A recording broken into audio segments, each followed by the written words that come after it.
Jam 2 pagi aku harus bangun untuk memasak sahur dan bersih-bersih rumah walaupun sedang hamil muda. Karena kelelahan aku pun jatuh pingsan, perempuan zaman sekarang manja. Kerja segitu aja sudah kecapean. Bentak ibu mertua, demi keselamatan bayi aku pun tegas. Detik ini aku langsung pergi dari rumah, kini mereka menyesal. Yuk, absen dulu di kolom komentar. Sobat kisah berasal dari kota mana saja? Jangan lupa tekan like dan subscribe, ya. Dukungan kalian sangat berarti agar channel ini terus berkembang dan bisa menyajikan cerita yang lebih seru. Terima kasih. Namaku Rara. Usia kandunganku baru menginjak bulan ketiga ketika Ramadan datang mengetuk pintu hidupku dengan cara yang tak pernah kubayangkan sebelumnya.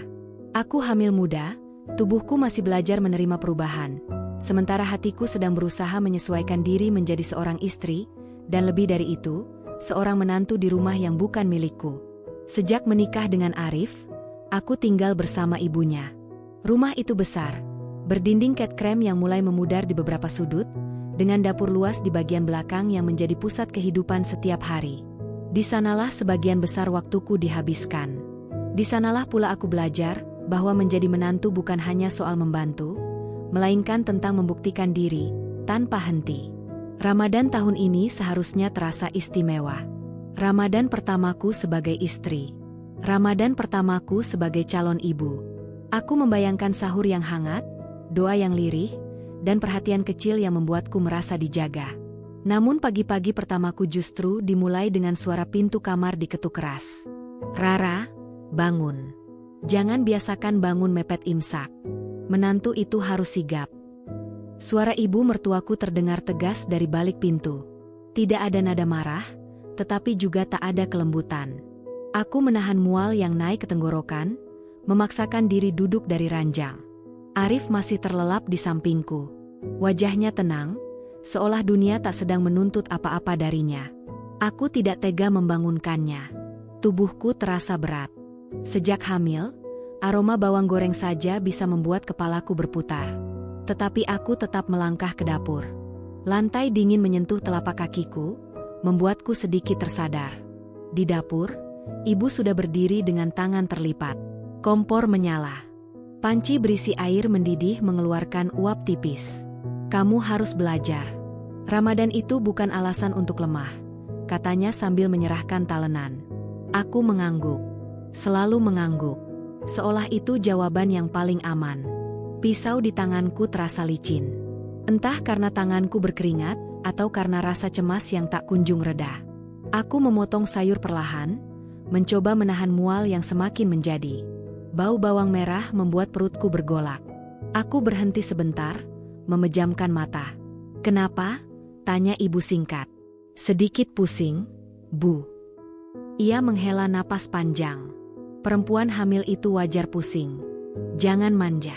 Ibu dulu hamil sambil tetap urus semuanya sendiri. Kalimat itu seperti palu kecil yang diketukkan pelan, tidak memekakan telinga, tetapi cukup untuk membuat dadaku nyeri. Aku ingin menjelaskan bahwa setiap kehamilan berbeda, bahwa tubuhku bukan tubuhnya. Tetapi kata-kata itu hanya berputar di kepala, tak pernah sampai ke bibir. Arif akhirnya turun menjelang imsak. Ia tersenyum padaku, mengambilkan piring, lalu duduk. Tidak ada yang aneh di matanya. Ia tidak melihat bagaimana tadi aku hampir muntah di wastafel. Tidak melihat bagaimana ibu mengawasiku seperti pengawas ujian. Capek? Bisiknya pelan. Tidak, jawabku cepat. Aku berbohong. Bukan karena ingin terlihat kuat, tetapi karena tak ingin terlihat merepotkan. Hari-hari berikutnya berjalan dengan pola yang sama. Bangun sebelum sahur, menyiapkan makanan, membereskan dapur, mencuci piring, lalu lanjut membersihkan rumah. Siang hari, ketika tubuhku seharusnya beristirahat, ibu memintaku menyiapkan bahan untuk berbuka. Kalau dari sekarang kamu sering istirahat, nanti kebiasaan, katanya. Aku mulai kehilangan selera makan. Mual datang seperti gelombang tak terduga. Kadang aku harus berpegangan pada meja dapur agar tidak jatuh. Pernah suatu siang, pandanganku menghitam beberapa detik. Dunia terasa berputar. Aku duduk di lantai, memeluk lutut, mencoba mengatur napas. Di dalam perutku, ada kehidupan kecil yang tak bersalah. Setiap kali aku menyentuh perutku yang masih rata, ada rasa takut yang merambat. Bagaimana jika aku tak cukup kuat menjaganya? Namun di rumah ini, kata lelah, seperti tidak diizinkan tumbuh. Suatu sore, ketika aku sedang mengupas kentang untuk menu berbuka, ibu masuk ke dapur dengan langkah cepat. Ia melihatku duduk. Kenapa duduk? Kaki saya agak pegal, Bu. Baru juga hamil muda sudah pegal. Jangan terlalu dibiasakan. Aku menunduk. Kentang di tanganku terasa semakin berat. Air mataku hampir jatuh. Tetapi kutahan. Aku tidak ingin terlihat cengeng. Tetangga sebelah beberapa kali datang menjelang berbuka. Mereka memuji masakan ibu, lalu bertanya tentang kehamilanku. Wah, menantu baru sudah isi. Hebat ya, Bu. Ibu tersenyum bangga. Iya, semoga kuat. Saya didik supaya tidak lembek. Kata itu menusuk. Lembek. Aku tersenyum kecil, meski dalam hati terasa seperti diremas. Apakah menjaga diri berarti lembek? Apakah mendengarkan tubuh sendiri adalah kelemahan? Malam hari, ketika semua sudah tidur, aku sering terjaga. Perutku terasa kencang. Kadang ada nyeri halus yang membuatku gelisah. Aku ingin berkata pada Arif. Aku ingin ia memelukku dan berkata bahwa aku tak perlu melakukan semuanya sendirian. Tetapi setiap kali melihat wajahnya yang lelah sepulang kerja, kata-kata itu kembali kutelan. Aku tidak apa-apa. Begitu selalu jawabanku jika ia bertanya. Ramadan baru berjalan beberapa hari, tetapi rasanya seperti berbulan-bulan. Aku mulai menghitung waktu, bukan dengan kalender, melainkan dengan detak rasa lelah di tubuhku. Suatu pagi, saat mengangkat panci besar berisi air untuk merebus ayam, pergelangan tanganku bergetar. Panci itu hampir terjatuh. Air panas memercik ke lantai. Aku terlonjak mundur. Ibu langsung menoleh. Hati-hati. Kalau tidak sanggup bilang dari awal. Nada suaranya meninggi untuk pertama kalinya. Aku tercekat. Maaf, Bu. Tangan saya tiba-tiba lemas. Ia menatapku lama. Tatapan yang sulit ku terjemahkan. Bukan marah sepenuhnya. Bukan juga peduli. Perempuan itu harus tahan banting. Rara. Rumah tangga bukan tempat untuk orang yang mudah menyerah. Kalimat itu menggantung di udara, berat dan dingin. Aku kembali memegang panci dengan kedua tangan. Kali ini lebih hati-hati. Jantungku berdetak cepat. Ada sesuatu yang mulai tumbuh dalam diriku, bukan keberanian, belum. Lebih seperti kesadaran kecil bahwa ada batas yang pelan-pelan terlewati. Sore itu, ketika azan maghrib berkumandang, aku duduk sebentar di kursi dapur. Tubuhku gemetar halus. Aku menyesap air putih dengan tangan bergetar. Air itu terasa seperti penyelamat kecil di tenggorokanku yang kering. Arif duduk di sebelahku. Kamu pucat. Aku baik-baik saja, kataku lagi.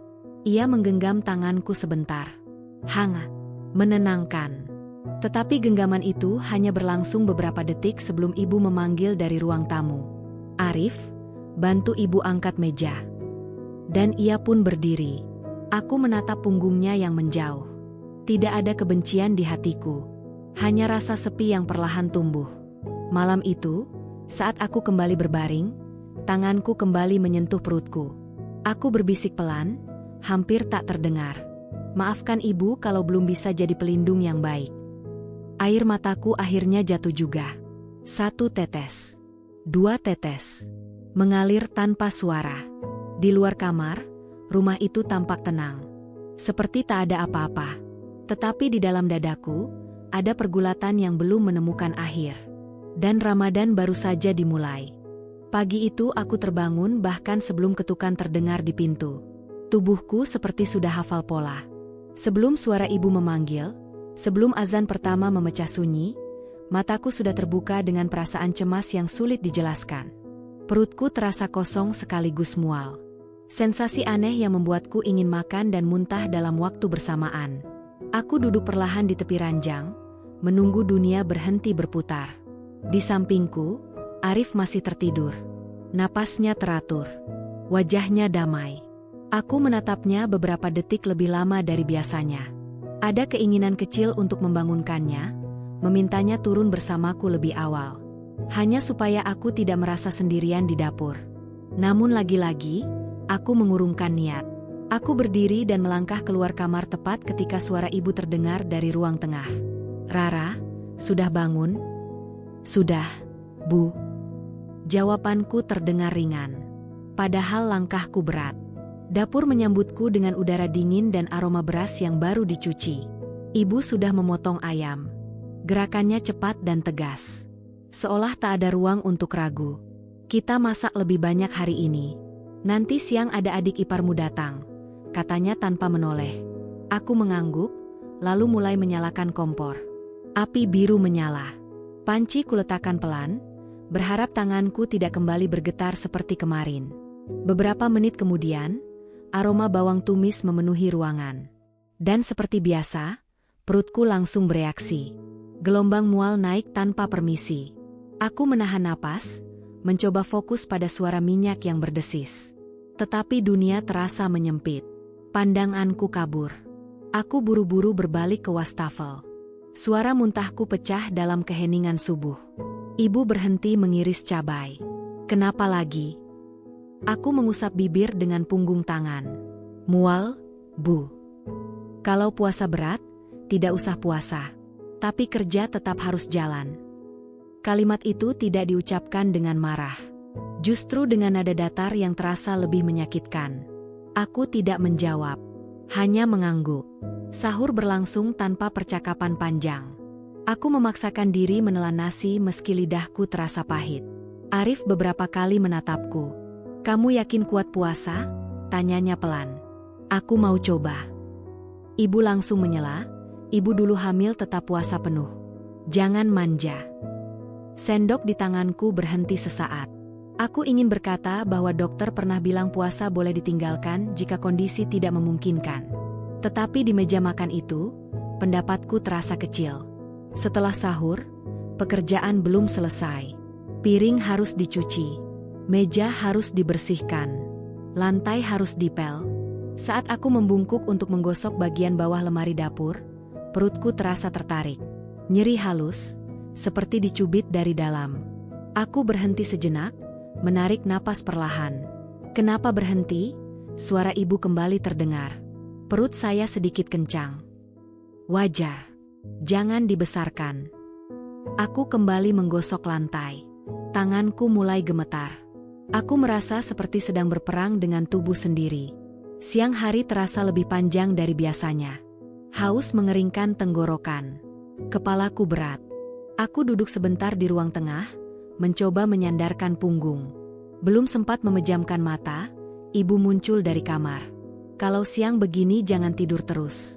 Nanti malas." Aku langsung bangkit. "Saya cuma duduk sebentar, Bu." Ia menatapku beberapa detik. "Perempuan kalau sudah menikah harus siap capek. Jangan berharap dimanja." Kata dimanja kembali menusuk. Apakah meminta istirahat sebentar itu manja? Aku berjalan kembali ke dapur. Menyiapkan bahan untuk kolak dan gorengan berbuka. Pisau di tanganku terasa lebih berat hari ini. Beberapa kali aku harus berhenti karena pandangan menggelap.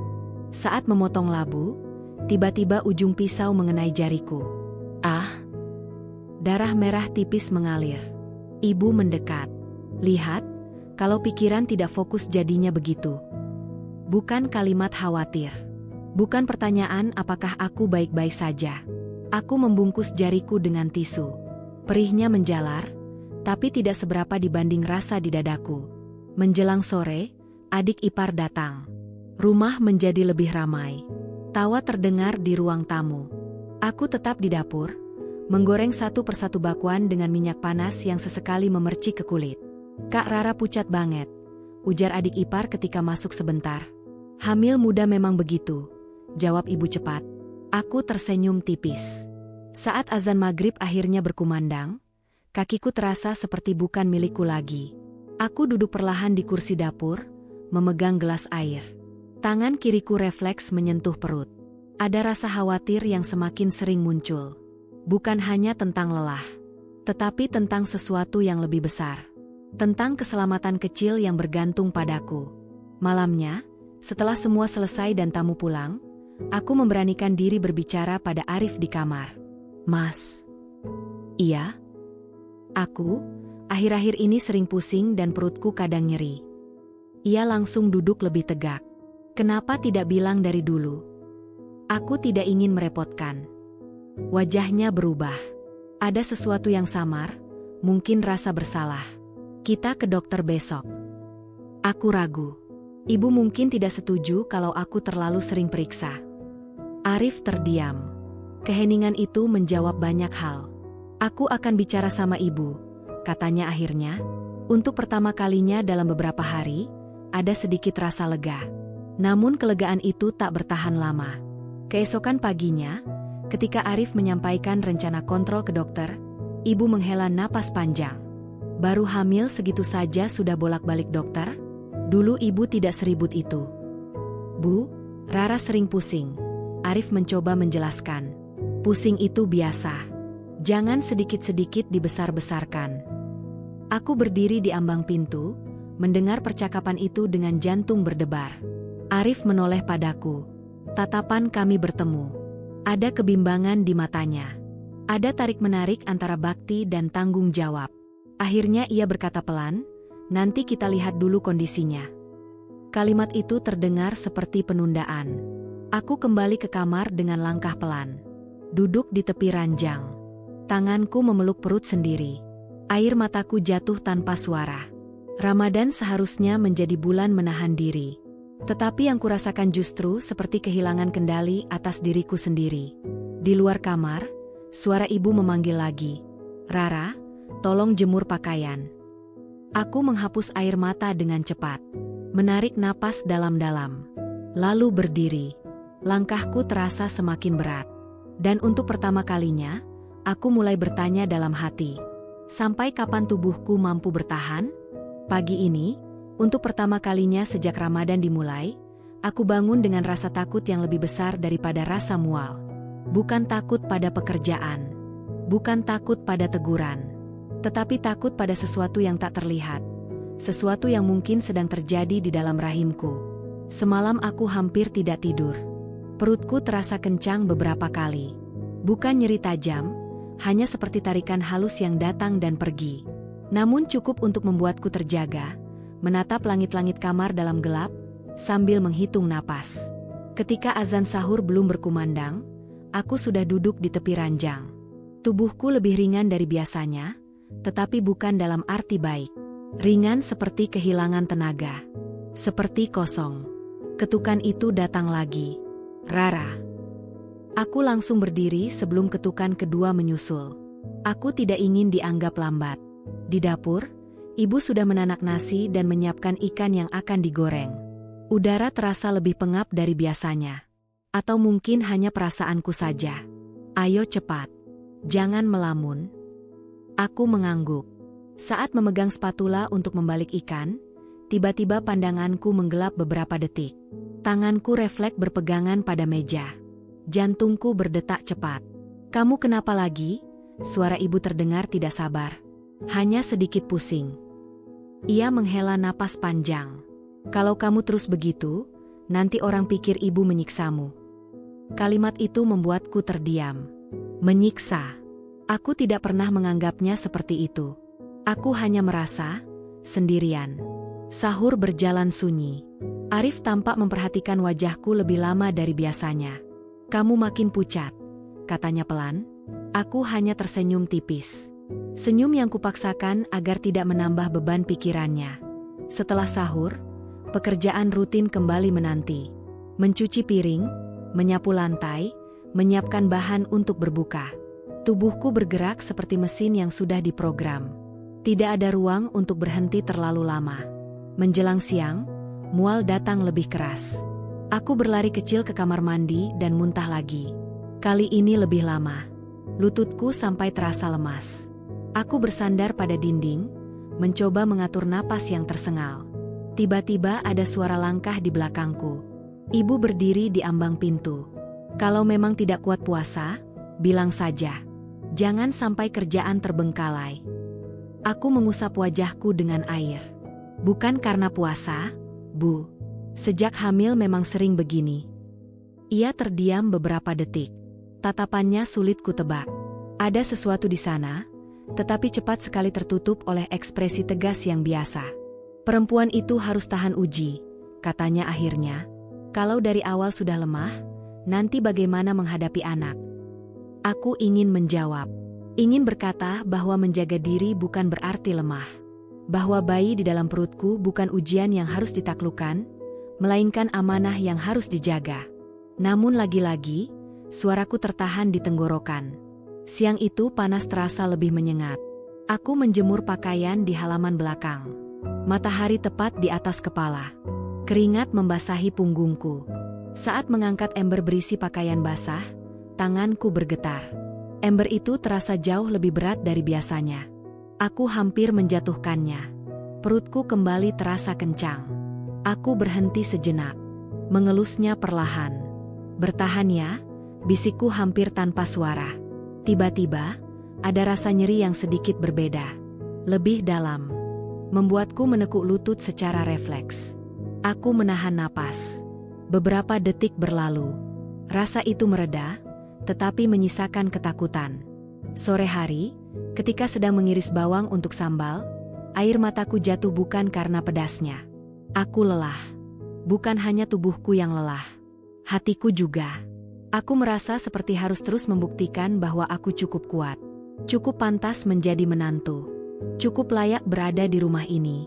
Padahal di dalam diriku, ada kehidupan kecil yang jauh lebih penting dari semua penilaian itu. Saat sedang mengaduk kolak di atas kompor, tiba-tiba rasa pusing datang lagi. Lebih kuat dari sebelumnya. Dunia berputar pelan. Tanganku terlepas dari sendok kayu. Sendok itu jatuh ke lantai dengan bunyi keras. Ibu segera masuk ke dapur. "Kamu ini kenapa sih?" Sedikit-sedikit jatuh. Aku menunduk, mencoba berdiri tegak. "Maaf, Bu." Kata itu lagi, selalu itu. Malamnya, setelah berbuka dan salat, aku duduk sendirian di kamar. Arif belum masuk. Ia masih berbincang dengan ibunya di ruang tengah. Aku memeluk lututku di atas ranjang. Air mata mengalir lagi. Bukan tangis keras. Hanya isak yang tertahan. Aku merasa gagal. Gagal menjadi menantu yang kuat. Gagal menjadi istri yang tidak merepotkan. Bahkan aku mulai takut gagal menjadi ibu. Tiba-tiba pintu kamar terbuka pelan. Arif masuk dan melihatku. "Kamu menangis?" Aku cepat-cepat menghapus air mata. "Tidak." Ia duduk di sampingku. Tangannya menyentuh pundakku. "Rara, aku tidak buta. Kamu berubah." Kalimat itu membuat pertahananku runtuh. "Aku capek, Mas." Suaraku bergetar. "Aku sering pusing. Perutku kadang sakit. Tapi aku takut dianggap manja." Arif terdiam. Napasnya terdengar berat. "Kamu tidak manja," katanya akhirnya, lebih tegas dari biasanya. "Kamu hamil." Satu kalimat sederhana itu terasa seperti pelukan. "Besok kita ke dokter." Tidak peduli apa kata siapa. Aku menatapnya. Ada kesungguhan di wajahnya yang jarang kulihat. Untuk pertama kalinya, aku merasa tidak sepenuhnya sendirian. Namun di luar kamar, aku tahu, perjuangan belum selesai. Karena esok hari tetap akan ada sahur. Tetap ada dapur. Tetap ada standar yang harus kupenuhi. Aku berbaring perlahan. Tanganku kembali menyentuh perut. Di tengah lelah dan air mata, ada satu hal yang mulai tumbuh dalam hatiku. Bukan lagi sekadar bertahan, tetapi keinginan kecil untuk melindungi. Dan entah mengapa, malam itu, aku merasa bahwa sesuatu dalam diriku sedang berubah. Pagi ini, langkahku menuju dapur terasa seperti berjalan di atas benang tipis yang bisa putus kapan saja. Semalam Arif berkata akan membawaku ke dokter. Kalimat itu terus terngiang di kepalaku. Ada harapan di sana. Ada rasa aman yang kecil, namun cukup untuk membuatku bernapas sedikit lebih lega. Tetapi harapan itu belum sempat benar-benar tumbuh ketika suara ibu sudah lebih dulu memanggil dari ruang tengah. "Rara, hari ini kita bikin lebih banyak. Tetangga mau pesan kue untuk buka." Aku berhenti di ambang dapur. "Lebih banyak?" Aku menelan ludah. "Baik, Bu." Tubuhku sebenarnya belum pulih dari pusing semalam. Perutku masih sesekali terasa kencang. Tetapi aku tidak ingin memulai pagi dengan perdebatan. Meja dapur sudah dipenuhi bahan-bahan. Tepung, gula, santan, telur, pisang, ubi. Jumlahnya tidak sedikit. Ibu berdiri dengan wajah serius, seperti sedang memimpin sebuah proyek besar. Kamu yang goreng nanti. Ibu siapkan adonannya. Aku mengangguk. Menggoreng berarti berdiri lama di depan kompor panas. Menghirup aroma minyak yang membuat mualku sering datang tanpa permisi. Namun aku tidak berkata apa-apa. Menjelang siang, panas dapur terasa seperti menekan dadaku. Minyak mendidih berbuih ketika adonan masuk. Suara desisnya nyaring, berulang, tanpa jeda. Aku berdiri di sana hampir 1 jam. Tanganku mulai terasa kesemutan. Keringat mengalir di pelipis. Pandanganku sesekali kabur. Jangan kecilkan apinya, nanti tidak matang, ujar ibu ketika melihatku menurunkan api sedikit.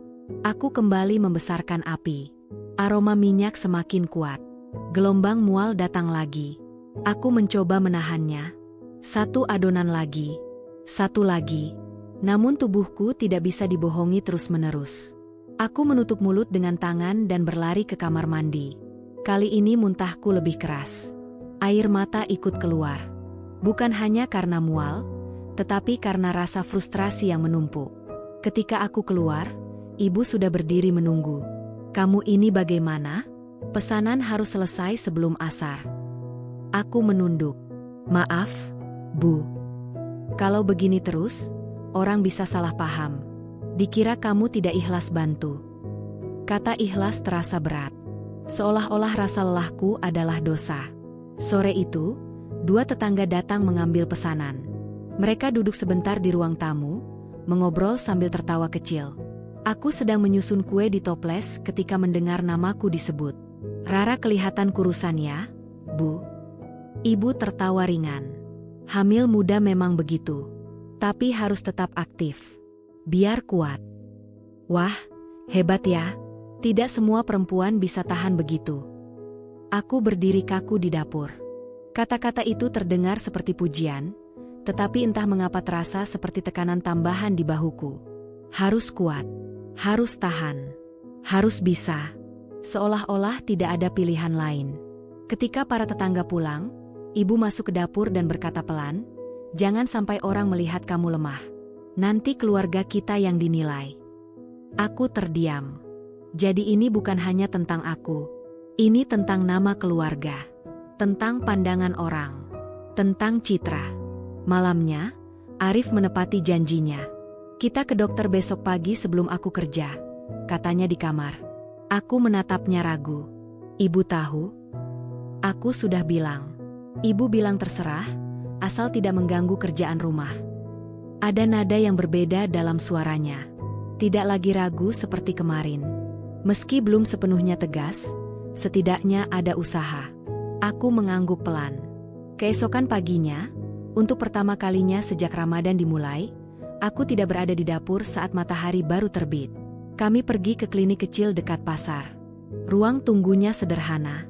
Bau antiseptik samar tercium di udara. Aku duduk dengan tangan saling menggenggam.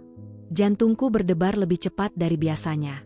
Ketika namaku dipanggil, aku masuk bersama Arif. Dokter memeriksaku dengan tenang. Bertanya tentang mual, pusing, dan rasa kencang di perut. Apakah ibu sering kelelahan? Tanyanya. Aku ragu sejenak, lalu menjawab pelan, cukup sering, Dok. Dokter menatapku serius. Kehamilan muda sangat rentan. Ibu butuh istirahat cukup. Jangan terlalu banyak berdiri lama atau mengangkat beban berat. Aku melirik Arif. Kalau terus dipaksakan, bisa berisiko, lanjut dokter. Kata berisiko membuat jantungku seperti jatuh. Risiko apa, Dok? Tanya Arif cepat. Bisa memicu kontraksi dini atau gangguan pada kandungan. Untuk sementara, ibu harus lebih banyak istirahat. Sepanjang perjalanan pulang, suasana di dalam motor sunyi. Angin pagi menyentuh wajahku, tetapi pikiranku jauh lebih dingin. Sampai di rumah, ibu menyambut dengan pertanyaan singkat. Bagaimana? Arif menjawab, dokter bilang Rara harus banyak istirahat. Ibu terdiam beberapa detik. Semua dokter sekarang begitu. Sedikit-sedikit istirahat. Nada itu tidak setuju. Aku merasakan kembali benang tipis di bawah kakiku. Siang harinya, ketika aku mencoba berbaring lebih lama, suara ibu terdengar dari dapur. "Rara, bantu ibu sebentar." Aku memejamkan mata. Dokter bilang istirahat. Ibu memanggil. Aku bangkit perlahan. Langkahku terasa berat. Bukan hanya karena tubuhku lelah, tetapi karena aku mulai menyadari satu hal yang menyesakan. Di rumah ini, istirahat harus diperjuangkan. Dan untuk pertama kalinya, di antara rasa takut dan lelah, muncul pertanyaan kecil dalam diriku. Jika menjaga bayiku berarti dianggap tidak berbakti, haruskah aku tetap diam? Hari ini, untuk pertama kalinya sejak aku menginjakan kaki di rumah ini sebagai menantu, aku merasa tubuhku benar-benar sedang memberi peringatan. Bukan lagi sekadar mual atau pusing yang datang dan pergi, tetapi sesuatu yang lebih nyata, lebih mengkhawatirkan. Pagi itu aku terbangun dengan rasa nyeri halus di perut bagian bawah. Tidak tajam, tidak menusuk, tetapi cukup membuatku sulit bergerak cepat. Aku tetap bangun sebelum ibu memanggil. Refleks itu sudah melekat seperti kebiasaan lama. Ketika kakiku menyentuh lantai, sensasi kram kecil menjalar. Aku berhenti sejenak, menarik napas. Tidak apa-apa, bisikku pada diri sendiri. Di dapur, ibu sudah menyeduh teh. Ia menatapku sekilas. "Kamu kelihatan lebih pucat." Aku mencoba tersenyum. "Sedikit kurang tidur, Bu." Ia tidak menanggapi lebih jauh. Sahur berjalan seperti biasa. Aku hanya mampu menelan beberapa suap nasi. Tenggorokanku terasa kering meski sudah minum air. Setelah azan subuh, ketika aku masuk ke kamar mandi untuk membersihkan diri, mataku menangkap sesuatu yang membuat jantungku berhenti sesaat. Ada bercak merah tipis. Aku terpaku. Tanganku gemetar. Bukan darah banyak. Hanya noda kecil. Tetapi cukup untuk membuat seluruh tubuhku dingin. Aku menutup mulut dengan tangan. Air mataku langsung menggenang. Tidak, bisikku panik. Kepalaku langsung teringat pada kata dokter. Rentan. Risiko. Istirahat. Aku terduduk di tepi kamar mandi. Napasku memburu. Pikiran-pikiran buruk menyerbu tanpa permisi. Bagaimana jika aku terlambat menyadari? Bagaimana jika ini salahku? Beberapa menit kemudian, aku keluar dengan langkah pelan. Arif masih duduk di ranjang, memeriksa ponselnya sebelum bersiap kerja. "Mas," suaraku nyaris tidak terdengar. Ia menoleh. Wajahnya langsung berubah ketika melihat ekspresiku. "Ada apa?" Ada flek." Wajahnya memucat. "Darah?" Aku mengangguk pelan. Tanpa banyak bicara, ia berdiri. "Kita ke dokter sekarang." Suara langkah kami terdengar tergesa di lorong. Ibu keluar dari dapur ketika melihat kami bersiap. "Mau kemana pagi-pagi begini?" Arif menjawab cepat, "Rara ada flek, Bu. Kita ke dokter." Ibu terdiam. Tatapannya berpindah padaku. Ada sesuatu yang berkilat di sana, mungkin kekhawatiran. Namun yang keluar dari bibirnya justru kalimat lain. "Paling cuma kecapean sedikit. Jangan panik." Kalimat itu membuat dadaku sesak. "Kita tetap periksa, Bu," jawab Arif lebih tegas. Di klinik, dokter memeriksaku dengan serius. Suasana ruang periksa terasa lebih dingin dari biasanya. "Flek di usia kandungan muda tidak boleh diabaikan," katanya setelah selesai memeriksa. Tanganku menggenggam ujung kerudungku erat. "Apakah berbahaya, Dok?" tanyaku dengan suara gemetar. "Bisa jadi tanda ancaman keguguran jika ibu terlalu lelah. Saya sudah sarankan sebelumnya untuk istirahat total. Apakah ibu masih sering aktivitas berat?" Aku terdiam. Arif menjawab pelan, "Masih bantu pekerjaan rumah, Dok." Dokter menghela napas. "Untuk sementara, tidak boleh berdiri lama, tidak boleh angkat beban, dan harus mengurangi stres. Kalau flek bertambah atau nyeri makin kuat, segera ke rumah sakit." Kata rumah sakit membuat perutku semakin mual. Sepanjang perjalanan pulang, aku hanya menatap jalanan yang berlalu. Pikiran-pikiran buruk kembali muncul. Sampai di rumah, ibu sudah menunggu di ruang tengah. Bagaimana? Tanyanya. Dokter bilang harus istirahat total, jawab Arif. Ibu terdiam lebih lama kali ini. Kalau begitu, siapa yang bantu ibu di dapur? Pertanyaan itu meluncur begitu saja. Aku menunduk. Arif terlihat ingin berkata sesuatu, tetapi ragu. Aku bisa bantu sebelum kerja dan sepulang kerja, katanya akhirnya. Ibu menghela napas panjang. Rumah ini bukan hanya soal masak 2 kali sehari. Ada nada kesal yang tipis namun terasa jelas. Siang itu aku benar-benar mencoba berbaring. Untuk pertama kalinya aku membiarkan diriku tidak turun ke dapur. Namun suara peralatan masak yang berbunyi dari bawah justru membuatku gelisah. Rasa bersalah merayap perlahan. Aku merasa seperti menelantarkan kewajiban. Tetapi setiap kali perutku terasa kencang, aku kembali teringat noda merah pagi tadi. Sore menjelang. Aku turun perlahan ke dapur hanya untuk mengambil air minum. Ibu sedang berdiri di depan kompor. Sendirian. Bu, biar saya bantu sedikit, kataku pelan. Ia menoleh cepat. Tidak usah. Katanya harus istirahat. Nada itu terdengar seperti sindiran.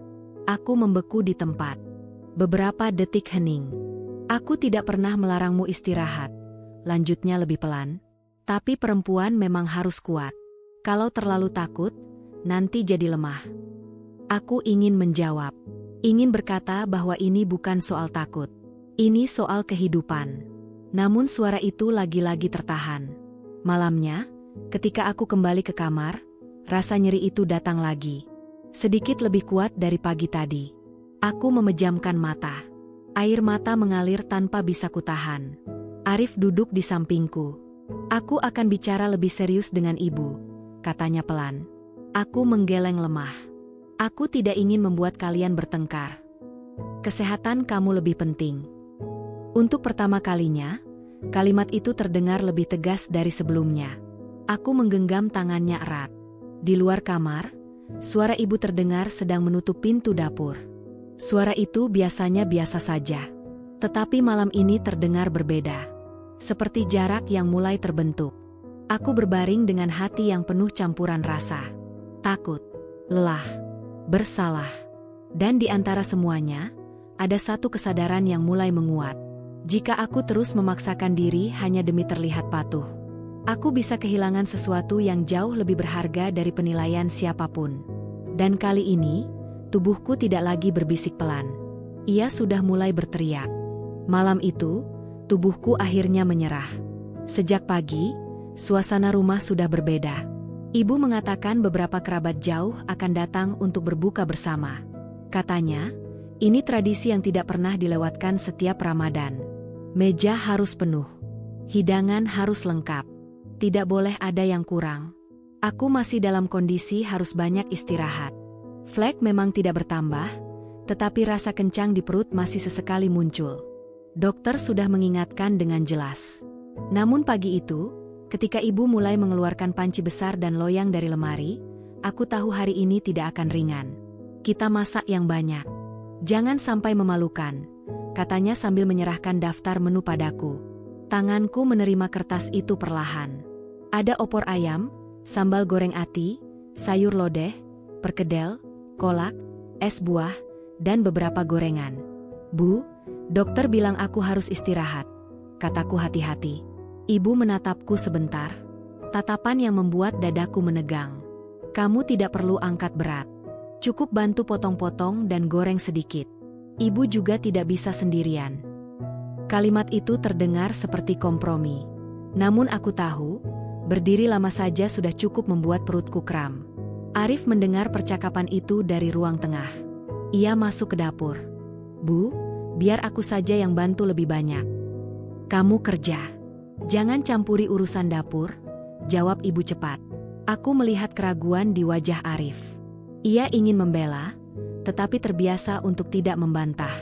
Aku bisa pelan-pelan saja, kataku akhirnya. Entah mengapa, rasa bersalah selalu lebih besar daripada rasa takut. Menjelang siang, dapur berubah menjadi medan panas. Uap mengepul dari panci. Bau santan dan bawang bercampur di udara. Kompor menyala tanpa jeda. Aku berdiri di depan talenan, memotong kentang dan wortel. Awalnya masih sanggup. Lalu perlahan, punggungku terasa nyeri. Kakiku mulai pegal. "Jangan lama-lama berhenti," ujar ibu ketika melihatku bersandar sebentar. "Waktu kita tidak banyak." Aku kembali berdiri tegak. Perutku mulai terasa berat. Bukan hanya kencang, tetapi seperti ditekan dari dalam. Aku mengelusnya diam-diam. "Bertahan ya," bisikku dalam hati. Sore mendekat. Kerabat mulai berdatangan. Suara tawa memenuhi ruang tamu. Aroma makanan semakin kuat. Aku berdiri di depan kompor, menggoreng perkedel satu persatu. Minyak panas memercik ke tanganku. Aku menahan perih. Kepalaku terasa ringan, seperti kapas. Suara-suara di sekitarku mulai terdengar jauh. "Tolong tambah garamnya. Airnya hampir habis. Cepat sedikit, tamu sudah banyak." Semua bercampur menjadi gema yang membingungkan. Tiba-tiba, rasa nyeri tajam menjalar di perut bawahku. Aku terdiam. Sendok di tanganku jatuh ke lantai. Suara dentingnya terdengar nyaring di antara kebisingan dapur. "Rara," suara ibu terdengar samar. Dunia di sekelilingku berputar. Aku mencoba meraih meja, tetapi tanganku tidak cukup kuat. Nyeri itu datang lagi. Lebih kuat, lebih dalam, dan hangat. Sangat hangat. Aku menunduk. Di antara kakiku, ada cairan merah yang menetes ke lantai dapur. Tubuhku membeku. "Ibu," suaraku hanya bisikan. Lalu semuanya gelap. Ketika aku membuka mata, lampu di atas kepalaku bukan lagi lampu dapur. Putih. Terlalu terang. Bau antiseptik menusuk hidung. Suara monitor berdetak pelan di dekat telingaku. Aku mencoba bergerak, tetapi tubuhku terasa lemah. "Rara." Suara itu milik Arif. Aku menoleh perlahan. Wajahnya pucat. Matanya sembab. "Apa yang terjadi?" tanyaku lirih. Ia menggenggam tanganku erat. "Kamu pingsan. Banyak darah." Jantungku seperti berhenti. "Bayinya." Belum sempat Arif menjawab, dokter masuk ke ruangan. Wajahnya serius. "Ibu Rara harus istirahat total. Kondisinya tadi sangat mengkhawatirkan," katanya tegas. Aku menahan napas. Ini sudah masuk ancaman keguguran. Kalau terus dipaksa aktivitas berat, risikonya besar sekali. Ruangan itu terasa semakin sunyi. Dokter menatap Arif dan ibu yang berdiri di sisi lain ruangan. "Saya sudah pernah bilang untuk istirahat. Kenapa masih bekerja berat?" Tidak ada yang langsung menjawab. Aku melihat ibu menunduk untuk pertama kalinya sejak aku mengenalnya. "Kehamilan bukan soal kuat atau tidak kuat," lanjut dokter, suaranya meninggi. "Ini soal keselamatan ibu dan anak. Kalau terlambat sedikit saja tadi, bisa berbeda hasilnya." Air mataku mengalir tanpa bisa kutahan. Arif menggenggam tanganku lebih erat. Di sudut ruangan, ibu terlihat kaku. Wajahnya pucat. Bibirnya bergetar, tetapi tidak ada kata yang keluar. Aku memejamkan mata. Tubuhku gemetar pelan. Di tengah suara mesin dan napas yang berat, satu kesadaran menghantamku dengan keras. Aku hampir kehilangan anakku. Bukan karena takdir semata, tetapi karena aku terlalu takut untuk berhenti. Dan malam itu, di ruang putih yang dingin, untuk pertama kalinya aku tidak lagi memikirkan penilaian siapapun. Aku hanya memikirkan satu hal. Aku ingin bayiku selamat. Apapun yang harus terjadi setelah ini. Malam itu, di ranjang rumah sakit yang dingin dan sunyi, aku menyadari betapa rapuhnya hidup yang selama ini kuanggap masih panjang. Suara mesin monitor berdetak pelan di sampingku. Irama yang seharusnya menenangkan, tetapi justru membuatku semakin sadar bahwa semuanya nyaris terlambat. Tanganku masih terpasang infus. Tubuhku terasa lemas, seolah seluruh tenaga yang kupaksakan selama ini akhirnya menagih balas. Arif duduk di kursi dekat ranjang. Matanya tidak lepas dariku. Ada ketakutan yang belum pernah kulihat sebelumnya. Di sisi lain ruangan, ibu berdiri kaku. Tangannya saling menggenggam erat. Wajahnya pucat, jauh berbeda dari ekspresi tegas yang biasa ia tunjukkan. Dokter masuk kembali setelah beberapa waktu. Kali ini ia membawa hasil pemeriksaan lanjutan. Kondisinya stabil untuk sementara. Katanya, nada suaranya tetap tegas. Tapi ini peringatan keras. Jika Ibu Rara terus dipaksa melakukan aktivitas berat, keguguran bisa terjadi kapan saja. Kata keguguran menggantung di udara seperti ancaman nyata. Aku merasakan air mataku kembali mengalir. Dokter menatap langsung ke arah Arif dan Ibu. Siapa yang bertanggung jawab atas aktivitasnya di rumah? Pertanyaan itu menusuk. Arif menunduk. Kami semua, Dok. Dokter tidak terlihat puas. Kehamilan bukan ajang pembuktian kekuatan. Ini bukan soal budaya atau kebiasaan lama. Ini soal medis. Tubuhnya sudah memberi sinyal sejak lama. Ruangan menjadi sangat hening. Aku melihat Ibu perlahan duduk di kursi. Seolah lututnya tidak lagi sanggup menopang. Dokter melanjutkan, saya tidak ingin melihat pasien ini kembali dalam kondisi lebih buruk. Jika keluarga tidak bisa menjamin istirahat total, saya sarankan rawat inap lebih lama. Arif langsung mengangguk. Kami akan pastikan dia istirahat, Dok. Dokter menatap Ibu sebentar, lalu keluar dari ruangan. Keheningan setelah itu terasa berat. Aku bisa mendengar napas Ibu yang tidak stabil. Beberapa detik berlalu sebelum akhirnya Arif berbicara. Bu, suaranya pelan, tetapi berbeda dari biasanya. Tidak ragu, tidak goyah. Ibu tidak langsung menjawab. Rara hampir kehilangan anak kami. Kalimat itu membuat jantungku bergetar. Aku belum pernah mendengar Arif berbicara setegas itu kepada ibunya. Ibu tidak bermaksud begitu, jawab Ibu pelan, suaranya terdengar serak. Tapi itu yang terjadi, Arif melanjutkan. Dokter sudah bilang dari awal. Aku melihat tangan Ibu mulai gemetar. Apa kamu pikir Ibu ingin mencelakakan cucu Ibu sendiri? Tanyanya lirih. Tidak ada nada marah di sana, hanya sesuatu yang lebih dalam. Arif menarik napas panjang.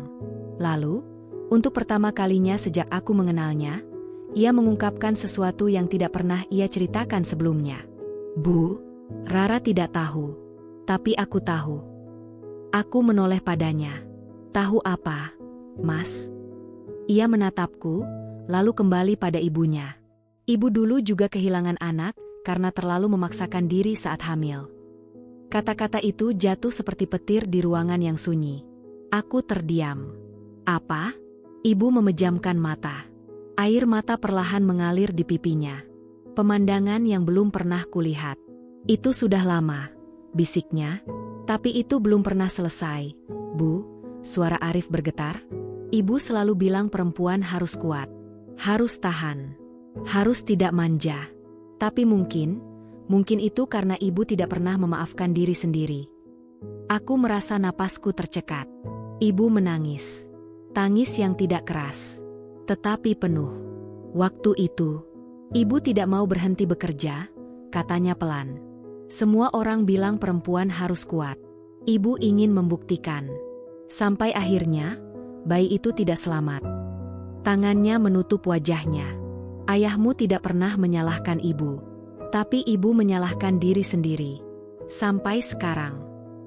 Ruangan terasa semakin sempit. Air mataku jatuh lagi. Jadi selama ini, sikap keras itu bukan kebencian.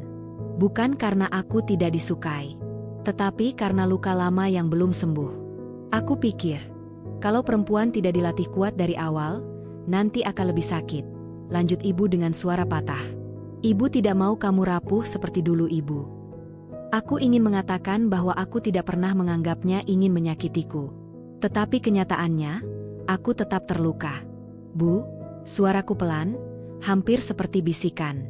Kuat bukan berarti harus menyakiti diri sendiri. Ibu menatapku. Tatapannya penuh air mata dan penyesalan. Ibu hanya takut, kehilangan lagi.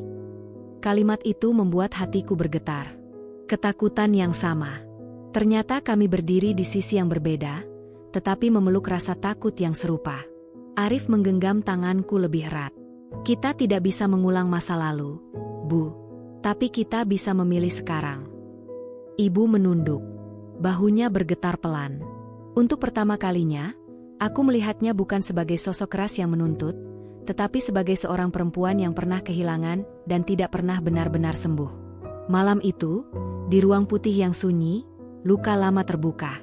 Dan aku sadar, Puncak dari semua ini bukan hanya tentang tubuhku yang menyerah, tetapi tentang kebenaran yang akhirnya terucap. Aku memejamkan mata, merasakan campuran rasa lega dan sedih. Ramadan seharusnya menjadi bulan menahan diri, tetapi malam ini justru menjadi bulan membongkar luka. Dan untuk pertama kalinya, aku melihat ibu tidak lagi berdiri sebagai penguji, melainkan sebagai seseorang yang juga pernah patah. Namun pertanyaannya kini berbeda. Apakah penyesalan cukup untuk mengubah cara seseorang mencintai? Atau aku masih harus memilih? Tetap diam demi damai? Atau berdiri demi keselamatan anakku? Pagi itu, ketika cahaya matahari menembus tirai tipis ruang rawat, aku tidak lagi hanya merasa sebagai menantu yang sakit. Aku merasa seperti seorang perempuan yang sedang berdiri di persimpangan hidupnya sendiri. Malam tadi, rahasia itu terbuka. Ibu pernah kehilangan anak. Karena terlalu memaksakan diri. Karena percaya bahwa perempuan harus kuat dengan cara menahan segalanya sendirian. Dan kini, aku hampir mengulang kisah yang sama. Suasana kamar rumah sakit masih hening. Arif tertidur setengah duduk di kursi, kepalanya bersandar pada dinding. Wajahnya terlihat lebih tua dalam semalam. Seolah-olah ketakutan telah mengikis sebagian ketenangannya. Di sudut ruangan, ibu duduk dengan tubuh membungkuk. Ia tidak tidur. Matanya sembab. Tangannya menggenggam tas kecil di pangkuannya seperti seseorang yang takut kehilangan pegangan. Aku menatapnya lama. Ada banyak hal yang ingin kukatakan. Banyak rasa yang bercampur. Sedih, marah, iba, bingung. Namun yang paling kuat adalah satu hal. Aku tidak ingin menjadi korban dari luka yang tidak pernah disembuhkan. Aku menggerakkan tangan pelan. Selang infus terasa kaku. Gerakanku membuat ibu menoleh. "Rara, kamu sudah bangun?" Suaranya pelan. Tidak ada lagi nada perintah di sana. Aku mengangguk. Beberapa detik kami hanya saling menatap. Akhirnya, ibu berdiri dan mendekat ke sisi ranjangku. Langkahnya pelan, seperti takut suara sepatunya mengganggu ketenangan yang rapuh ini. "Ibu minta maaf." Kalimat itu keluar begitu saja. Tanpa pembelaan, tanpa alasan, hanya permintaan maaf. Air mataku langsung menggenang. "Ibu tidak pernah membencimu," lanjutnya dengan suara bergetar. "Ibu hanya takut. Takut kamu jadi lemah. Takut kamu tidak siap menghadapi dunia yang keras." Aku menatapnya lurus. "Bu," suaraku lirih tetapi mantap, "yang hampir terjadi bukan karena aku lemah. Tapi karena aku terlalu takut dianggap lemah." Ibu terdiam. Tangannya perlahan menyentuh tepi ranjang. Jemarinya gemetar. "Ibu kehilangan anak karena tidak mau berhenti," katanya pelan. "Dan ibu tidak pernah bisa memaafkan diri sendiri. Setiap kali melihat perempuan hamil, ibu seperti melihat diri ibu dulu. Ibu pikir kalau kalian lebih kuat, kalian tidak akan kehilangan." Air mata kembali mengalir di pipinya. "Tapi ibu salah. Ibu justru hampir membuatmu kehilangan." Ruangan itu terasa sesak oleh kejujuran yang lama tertahan. Aku menarik napas dalam. "Bu, aku tidak ingin melawan ibu. Aku hanya ingin melindungi anakku." Kalimat itu menggantung di antara kami. Ibu menutup wajahnya dengan kedua tangan. "Ibu tidak mau kehilangan cucu ibu," katanya terisak. "Ibu tidak mau mengulang masa lalu." Aku merasakan sesuatu yang bergeser dalam hatiku. Kemarahan yang selama ini terpendam tidak sepenuhnya hilang, tetapi melembut. Namun ada satu hal yang harus kulakukan. Aku tidak boleh lagi hanya diam. "Kalau begitu, Bu," kataku perlahan, "aku harus benar-benar istirahat. Bukan hanya sehari 2 hari. Aku tidak bisa lagi berdiri lama di dapur. Tidak bisa lagi angkat berat." Ibu menatapku. Kali ini bukan dengan tatapan menilai, tetapi mendengar. "Ibu janji," katanya, suaranya nyaris patah. "Ibu tidak akan memaksamu lagi. Kamu tetap tinggal di rumah. Ibu yang akan urus semuanya. Kamu fokus pada kandunganmu." Arif yang sejak tadi terbangun perlahan menggenggam tanganku. "Kita hadapi bersama," katanya tegas. Untuk pertama kalinya, aku tidak merasa sendirian dalam ruangan itu. Namun puncak emosiku belum selesai. Siang itu, dokter kembali memeriksa dan memastikan kondisiku stabil meski masih harus observasi.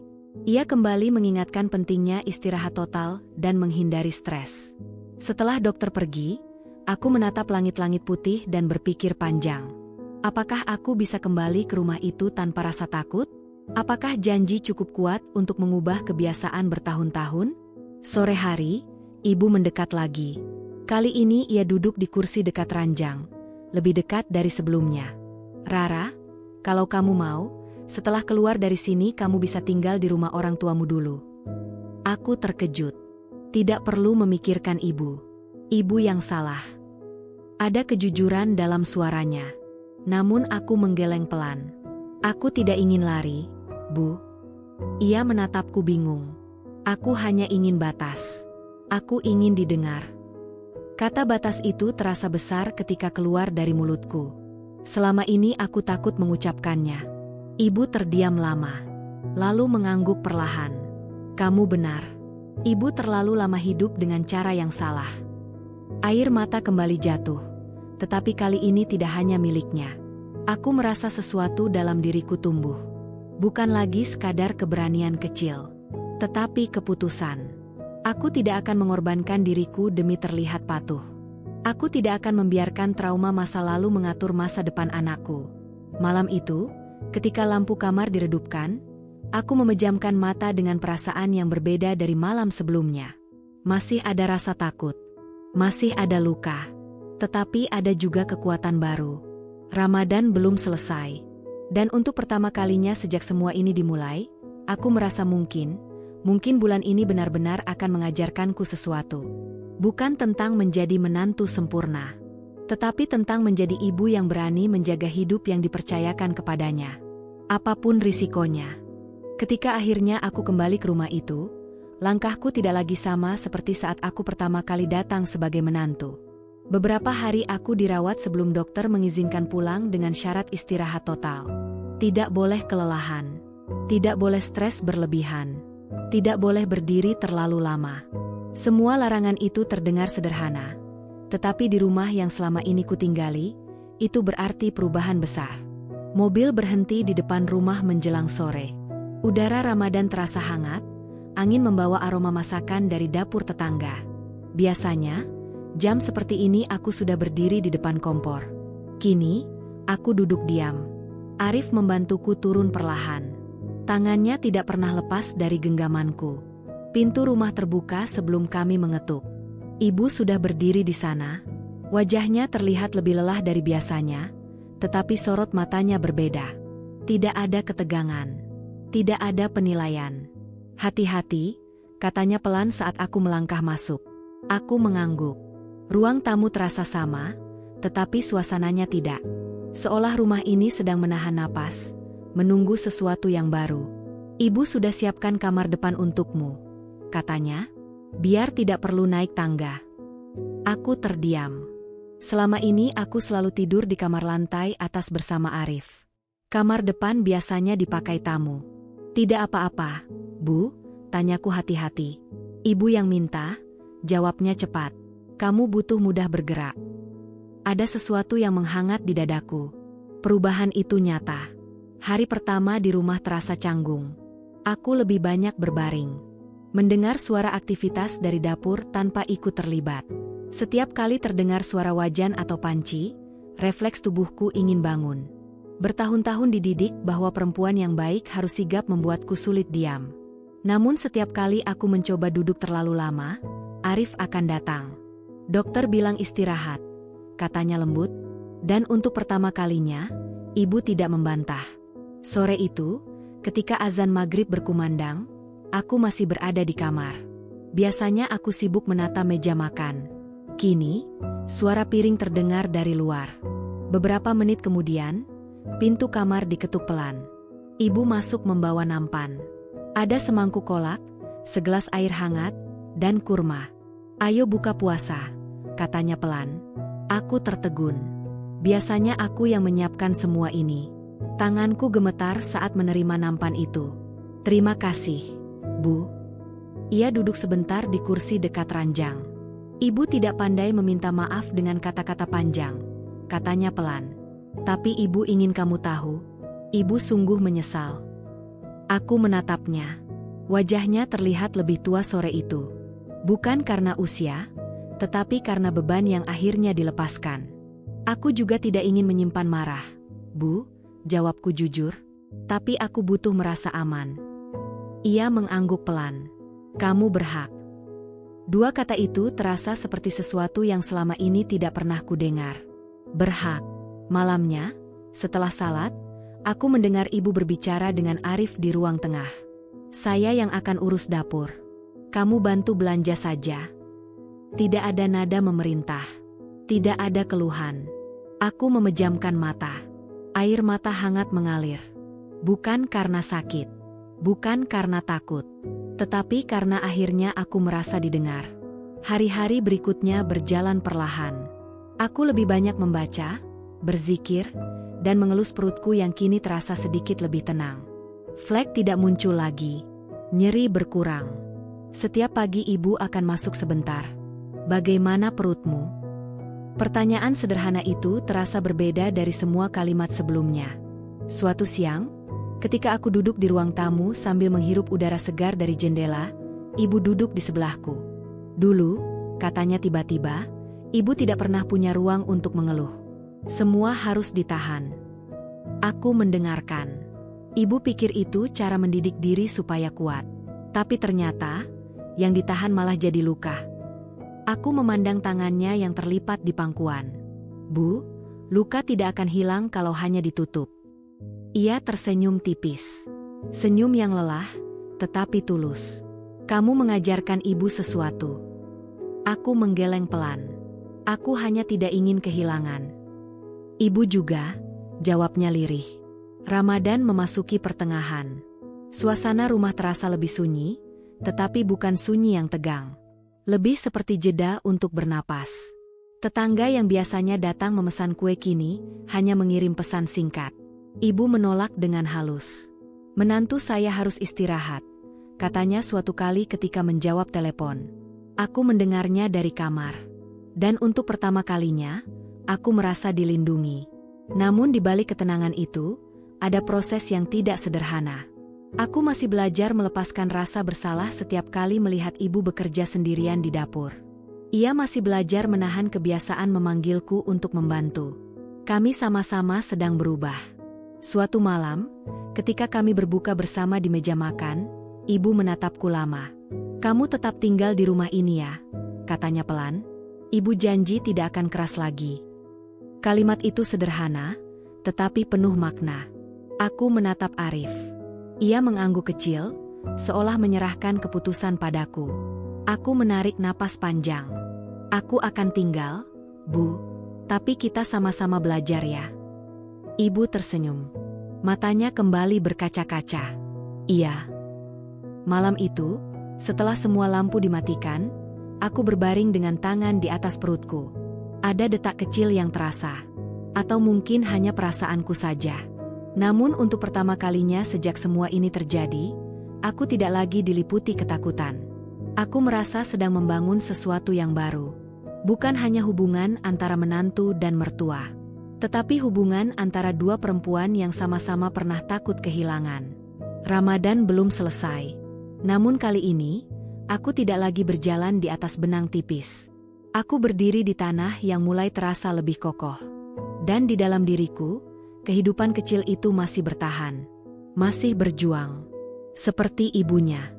Untuk pertama kalinya sejak aku menikah dan tinggal di rumah ini, aku belajar mengatakan satu kata yang dulu terasa mustahil keluar dari bibirku. Tidak. Perubahan tidak datang seperti kilat yang menyambar dan langsung menerangi semuanya. Ia datang pelan, canggung, kadang goyah. Ada hari-hari ketika suasana terasa ringan, tetapi ada juga momen ketika kebiasaan lama hampir kembali mengambil alih. Pagi itu udara terasa sejuk. Aku duduk di kursi dekat jendela kamar depan, menikmati cahaya matahari yang hangat menyentuh wajahku. Perutku kini mulai sedikit membulat. Tidak besar, tetapi cukup untuk mengingatkanku bahwa ada kehidupan yang tumbuh dengan tenang di dalam sana. Ibu sudah lebih dulu bangun dan berada di dapur. Suara sendok beradu dengan piring terdengar samar. Biasanya, suara itu seperti panggilan tak tertulis untuk kuturun dan membantu. Namun kali ini, aku tetap duduk. Beberapa menit kemudian, Ibu muncul di ambang pintu. "Kamu sudah bangun?" tanyanya. "Sudah, Bu." Ia menatapku sebentar. "Kalau sudah enakan, nanti bantu ibu lipat pakaiannya." Kalimat itu terdengar biasa. Tidak keras. Tidak memaksa. Namun tubuhku langsung tegang. Bukan karena pekerjaannya berat. Melipat pakaian tentu tidak sebanding dengan berdiri berjam-jam di dapur. Tetapi dokter jelas berkata aku harus benar-benar mengurangi aktivitas. Aku menarik napas pelan. "Bu, hari ini perutku masih agak kencang," kataku hati-hati. "Dokter bilang aku tidak boleh duduk terlalu lama atau membungkuk." Kalimat itu terasa berat ketika keluar. Jantungku berdetak lebih cepat. Aku menunggu reaksi. Ibu terdiam beberapa detik.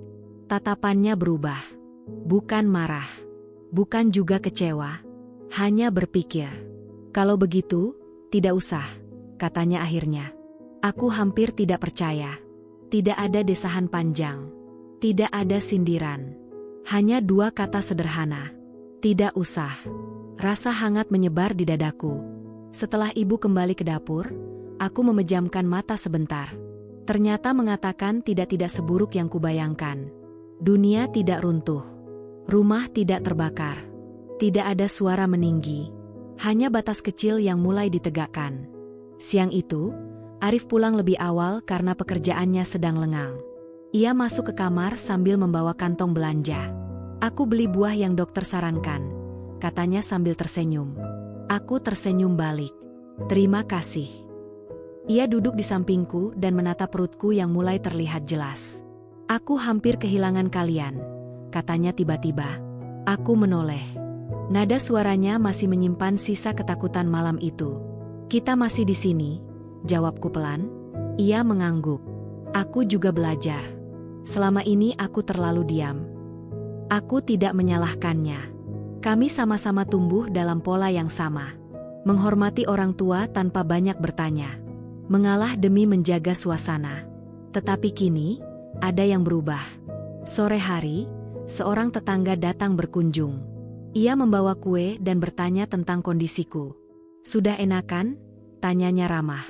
"Alhamdulillah, lebih baik," jawabku. Ibu duduk di sebelahku dan berkata dengan nada tegas namun tenang, "Sekarang Rara tidak boleh capek. Dokter sudah wanti-wanti." Aku menatapnya sekilas. Tidak ada nada defensif. Tidak ada usaha menutupi. Ia justru menjelaskan dengan bangga, seolah melindungiku adalah keputusan yang benar. Tetangga itu mengangguk-angguk. "Iya, memang harus jaga kandungan. Jangan dipaksakan." Untuk pertama kalinya, aku tidak merasa harus membuktikan apapun di hadapan orang lain. Malamnya, setelah tarawih, aku duduk sendirian di ruang tamu. Lampu redup menciptakan bayangan lembut di dinding. Ibu keluar dari dapur dengan 2 gelas air hangat.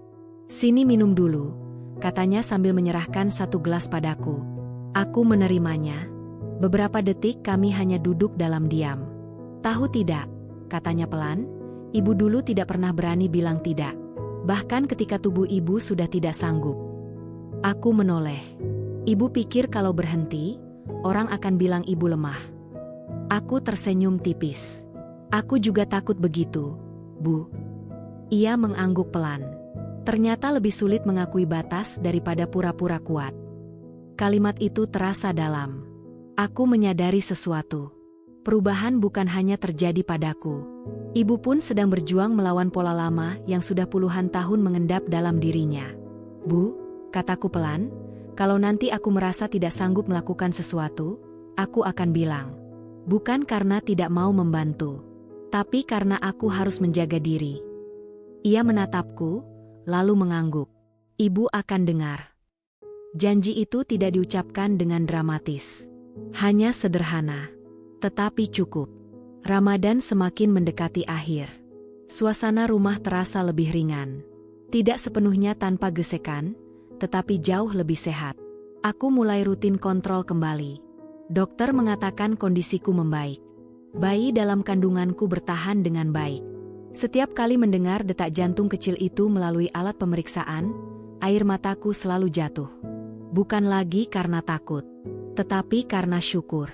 Suatu malam, Ketika aku hendak membantu mengambil piring dari meja setelah berbuka, ibu menahanku. Sudah, duduk saja. Refleks lamaku ingin membantah. Tetapi kali ini aku tersenyum dan kembali duduk. Belajar menerima bantuan ternyata sama sulitnya dengan belajar berkata tidak. Namun aku sedang belajar. Kami semua sedang belajar. Dan untuk pertama kalinya sejak aku menjadi bagian dari keluarga ini, aku tidak lagi merasa harus mengorbankan diri untuk dianggap baik. Aku mulai percaya bahwa menjaga diri bukan bentuk pembangkangan, melainkan bentuk cinta. Dan cinta seharusnya tidak menyakiti. Hari itu aku bangun dengan perasaan yang berbeda. Bukan karena tubuhku tiba-tiba terasa sangat ringan. Mual masih datang sesekali. Pinggangku masih nyeri jika terlalu lama duduk. Namun ada sesuatu di dalam dadaku yang terasa lebih lapang. Seperti ruang yang dulu sempit, kini perlahan diberi jendela. Ramadan memasuki 10 malam terakhir. Rumah kami lebih sering dipenuhi suara doa dibanding suara perintah. Aroma makanan berbuka masih tercium dari dapur, tetapi kini aku tidak lagi berdiri lama di sana. Ibu memang masih sibuk. Ia tetap bangun paling awal, tetap mengatur semuanya dengan rapi. Namun ia tak lagi memanggilku dengan nada yang membuat bahuku menegang. Pagi itu aku turun perlahan ke ruang tengah. Ibu sedang melipat mukena. "Kamu mau sahur apa tadi malam?" tanyanya tanpa menoleh. "Nasi sedikit saja, Bu, tidak banyak." Ia mengangguk. "Bagus. Jangan sampai perut kosong terlalu lama." Aku tersenyum kecil. Perhatian seperti ini dulu mungkin ada, tetapi tertutup oleh cara penyampaiannya yang keras. Sekarang, kalimatnya terasa lebih lembut. Tidak menggurui, tidak menekan.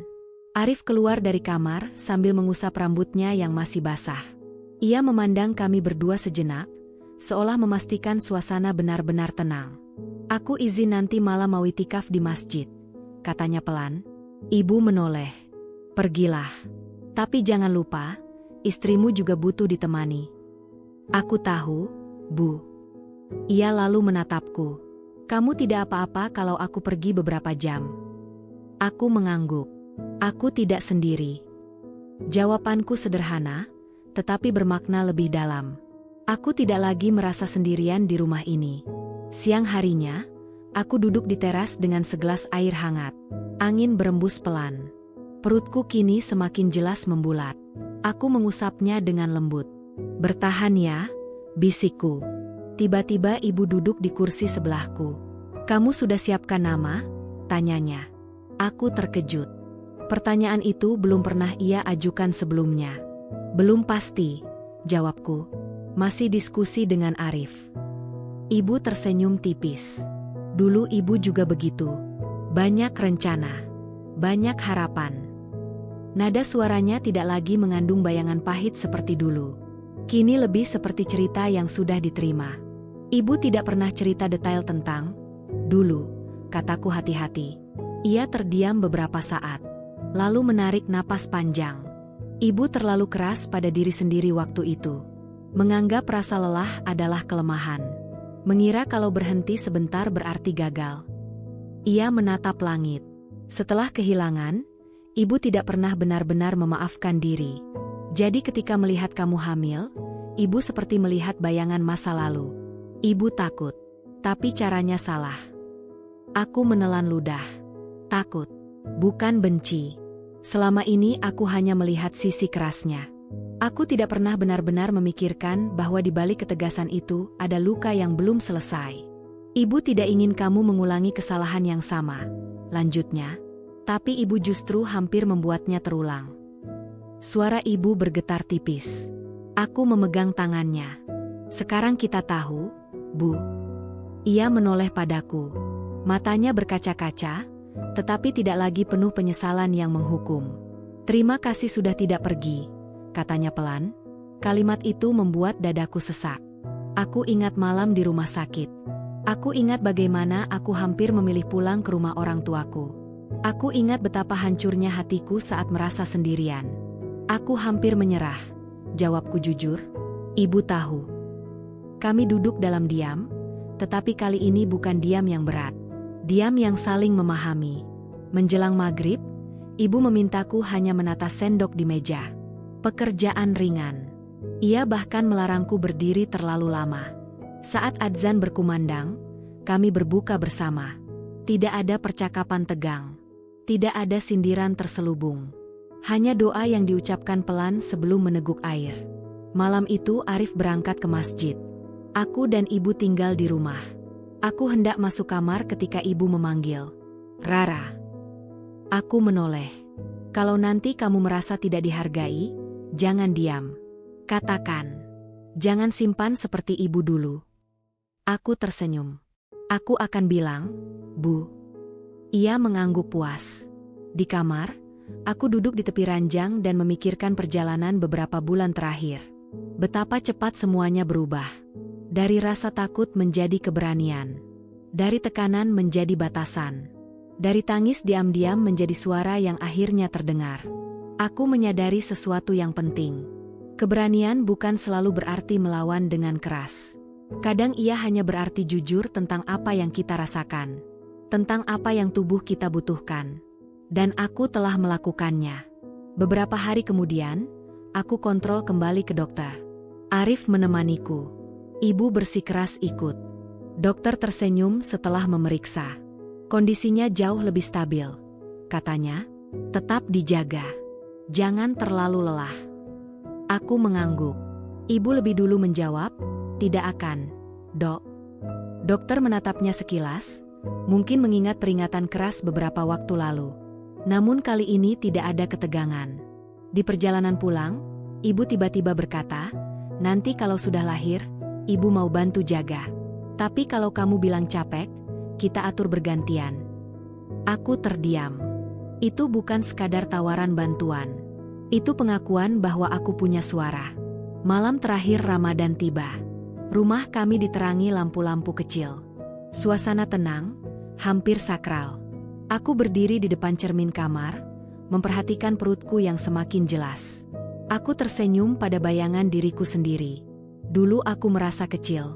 Takut salah. Takut dianggap tidak berbakti. Sekarang aku tahu, berbakti tidak berarti menghapus diri sendiri. Aku keluar kamar dan melihat ibu serta Arif duduk berdampingan, membaca doa. Aku duduk di antara mereka. Kami bertiga terdiam dalam kebersamaan yang hangat. Tidak sempurna. Tidak tanpa luka. Tetapi jujur. Dan untuk pertama kalinya sejak aku melangkah ke rumah ini sebagai menantu, aku merasa benar-benar menjadi bagian dari keluarga. Bukan karena aku patuh tanpa suara, melainkan karena aku berani berdiri, menjaga diriku, dan tetap memilih tinggal. Di dalam perutku, kehidupan kecil itu bergerak pelan. Seolah mengingatkanku bahwa setiap perubahan, sekecil apapun, adalah langkah menuju masa depan yang lebih baik. Dan aku siap melangkah ke sana. Malam takbiran itu aku berdiri di ambang pintu rumah dengan air mata yang tidak lagi terasa pahit. Suara takbir menggema dari masjid di ujung jalan. Anak-anak berlarian membawa obor kecil. Langit berpendar oleh cahaya lampu dan gema doa yang saling bersahutan. Ramadan telah usai. Bulan yang menguji tubuhku. Bulan yang mengguncang hatiku. Bulan yang mengubah cara kami saling memandang. Aku memegang perutku yang kini terasa lebih berat dibandingkan beberapa pekan lalu. Gerakannya lebih jelas. Kadang lembut, kadang tiba-tiba kuat, seolah mengingatkanku bahwa ia tumbuh bersama setiap keputusan yang kuambil. Masuk, nanti masuk angin. Suara ibu terdengar dari belakang.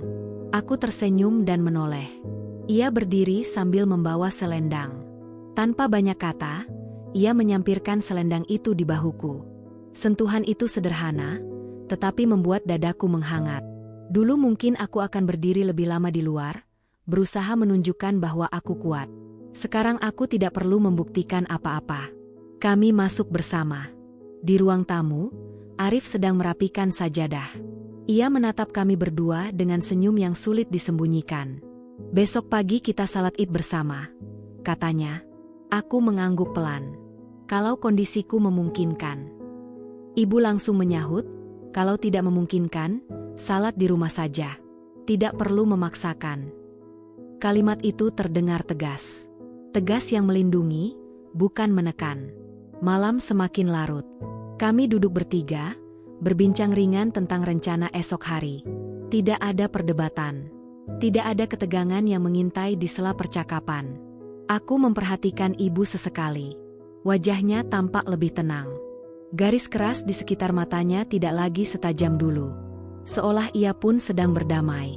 Beberapa hari setelah Lebaran, rumah kami didatangi keluarga besar. Saudara-saudara Arif berkumpul. Suasana ramai, tawa bercampur suara piring beradu. Biasanya, acara seperti ini membuatku cemas. Ada standar tak tertulis yang harus dipenuhi seorang menantu. Harus sigap, harus ramah, harus kuat berdiri lama. Namun kali ini berbeda. Ibu sendiri yang berkata sebelum tamu datang, "Kamu duduk saja. Kalau capek, masuk kamar." Ibu yang urus. Dan ketika seorang kerabat bertanya dengan nada setengah bercanda, "Loh, menantunya tidak bantu di dapur?" Ibu menjawab dengan mantap, "Dia sedang jaga cucu saya." Aku menunduk, menahan haru. Tidak ada rasa bersalah. Tidak ada dorongan untuk bangkit dan membuktikan diri. Aku duduk dengan punggung tegak. Tenang. Sadar bahwa menjaga tubuhku adalah prioritas, bukan alasan. Beberapa bulan berlalu. Perutku semakin besar. Langkahku makin pelan. Setiap malam Arif mengusap perutku sambil berbicara pada bayi kami. Ibu sering duduk di dekatku, merajut pakaian kecil dengan benang lembut. Kadang aku memperhatikannya dalam diam. Dulu aku melihatnya sebagai sosok yang harus kuhadapi. Sekarang aku melihatnya sebagai perempuan yang pernah terluka, lalu belajar untuk berubah. Suatu sore, ketika hujan turun perlahan, aku merasakan kontraksi kecil yang berbeda dari biasanya. Aku memanggil Arif dengan suara gemetar. Ia langsung panik. Ibu justru lebih tenang. "Tarik napas pelan," katanya sambil menggenggam tanganku. "Kita ke rumah sakit." Di perjalanan, hujan semakin deras. Jantungku berdebar kencang. Antara takut dan bersiap. Setiap rasa sakit yang datang membuatku teringat pada perjalanan panjang ini. Pada malam ketika aku hampir kehilangan semuanya. Pada air mata yang kutahan sendirian. Kini aku tidak sendiri. Di ruang bersalin, lampu putih terasa menyilaukan. Dokter dan perawat bergerak cepat. Arif berdiri di sampingku. Tangannya gemetar saat menggenggam jemariku. Ibu menunggu di luar. Proses itu terasa panjang. Setiap tarikan napas seperti pertarungan kecil. Namun di sela rasa sakit, ada keyakinan yang tumbuh. Aku telah menjaga kehidupan ini dengan keberanian. Aku telah memilih diriku sendiri tanpa meninggalkan keluarga. Dan ketika akhirnya tangis kecil itu memenuhi ruangan, waktu seakan berhenti. Suara itu begitu jernih, begitu kuat. Air mataku mengalir tanpa bisa kutahan. "Selamat," kata dokter. Arif menunduk, mencium keningku dengan tangan bergetar. Beberapa saat kemudian, ibu masuk dengan mata sembab.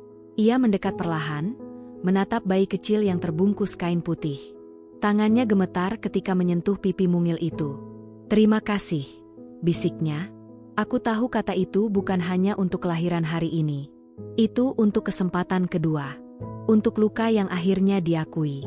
Untuk keberanian yang diwariskan, bukan lagi dalam bentuk keras, tetapi dalam bentuk kasih. Hari-hari setelahnya dipenuhi tangis bayi dan kurang tidur.